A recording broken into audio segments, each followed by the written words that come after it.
Tralo dramático suceso vivido onte, o cemiterio de Casiñeira recupera pouco a pouco a normalidade. Hoxe foron moitas as persoas que se achegaron ata aquí para comprobar se as tumbas dos seus familiares se atopaban en bo estado.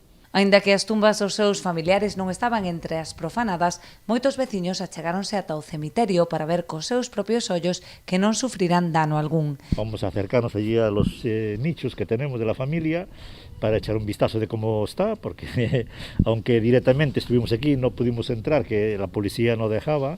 Esto aquí para nosotros es mucho, porque encima de que vienen aquí al Camposanto, ya es Camposanto, ¿para qué? A nós non nos tocou a prima Esther, que a sacaron para fora. Estaba aquí no suelo, aquí. Dixo a miña filla, que estaba a caixa aquí fora, cerrada. Supose que abriron, miraron que non había nada, e cerraron. Estaba ben todo, estaba, pero isto que fixeron non hai cabeza. Isto que fixeron foi moito mal. Malia que a primeira vista a sensación era de normalidade, todos tiñan aínda moi presente o macabro episodio acontecido onte, cuxas causas seguen a ser unha incógnita. Os veciños agardan que a investigación dea os seus froitos e permita esclarecer quen e, sobre todo, por que cometeron tal aberración. Quen sabe, quen sabe. O que dixo a policía non collere a mellor as huellas aí onde foi o sistema este, onde fixeron o daño, coller as huellas porque aí tiña que haber huellas e a policía pudo recoller eso. Agora, que a larga poden caer, a larga han de caer. A ver se os descubrense quen foi. A ser xente que non ten nada moito que perder, porque ou está loca de todo.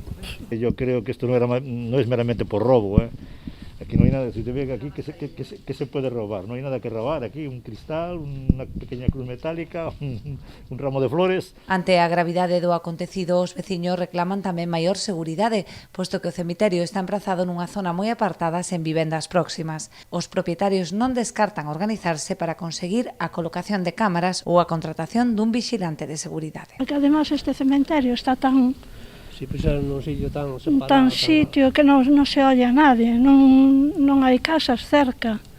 Entonces aquí fan o que lles dá a gana. Aquí o debían de poñer unha vigilancia ou algo, unhas cámaras ou algo que se vira. Mucha gente ya está pidiendo cámaras, están pidiendo seguridad y parece ser, no sé si tenemos que unirnos todos a hacer una plataforma, los propietarios o lo que sea, habrá que hacerlo, porque esto parece ser que está bastante dejado, Entonces, es la queja que hay y ahora a las personas afectadas, por lo menos una familia que yo vi afectada, se quejaba de que decían que ahora tenía que correr con todos los gastos y son personas humildes, entonces ahí está el problema. Supongo que tendría que haber un seguro también, ¿no?